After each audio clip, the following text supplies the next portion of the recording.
বিনোদন, পড়াশোনা থেকে শুরু করে কেনাকাটা সহ দৈনন্দিন বিভিন্ন কাজে ৬,৮০০ জিবিপিএস ব্যান্ডউইথ ব্যবহার করছে দেশের ১৩ কোটি ইন্টারনেট গ্রাহক। এর মধ্যে ২,৭০০ জিবিপিএস ব্যান্ডউইথের যোগান দেয় বাংলাদেশ সাবমেরিন কেবল কোম্পানি, যার ব্যান্ডউইথের মূল্য সম্প্রতি ১০% কমিয়েছে সরকার। এমন প্রেক্ষাপটে শনিবার রাজধানীর আগারগাঁওয়ে বিটিআরসিতে টিআরএনবি আয়োজিত সেমিনারে গ্রাহক পর্যায়ে ইন্টারনেটের দাম না কমালেও ৫০০ টাকায় বাড়তি ব্যান্ডউইথ সরবরাহের ঘোষণা দেন আইএসপিএবির সভাপতি। বলেন, শিগগিরই সর্বনিম্ন ২০ এমবিপিএস গতির সেবা পাবেন ১,৪০,০০,০০০ ব্রডব্যান্ড গ্রাহক। ৫ থেকে ১০ এমবিপিএস পাবেন। তার পাশাপাশি ২০ এমবিপিএস আমরা অচিরেই, আমার কিছু সহায়তা দরকার, বিশেষ করে বিটিআরসি এবং মন্ত্রণালয়ের সহায়তা দরকার।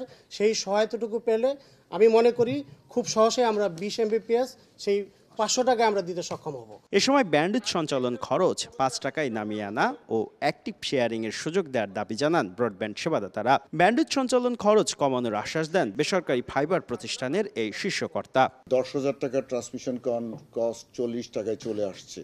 যদি এই জায়গায় আসতে পারে ৫ টাকায় আসতে পারবে, খুব বেশি ডিফারেন্স না। কিন্তু সেমিনারে বাংলাদেশে ইন্টারনেট সেবার মান নিয়ে ক্ষোভ প্রকাশ করেন প্রধান উপদেষ্টার বিশেষ সহকারী। জানান, ইন্টারনেট শাটডাউন ঠেকাতে বন্ধ করে দেওয়া হবে সব ফাঁক-ফোকর। আগের যেই ম্যালপ্র্যাকটিসের উপরে টেলিকম পলিসি এবং গাইডলাইনগুলোকে ইনফ্লুয়েন্স করা হয়েছিল, সেটা আপনারাও করবেন না এবং টেলিকমিউনিকেশন অ্যাক্ট 2001-কে স্ক্র্যাপ করে সেটাকে সম্পূর্ণভাবে রিভিজিট করব।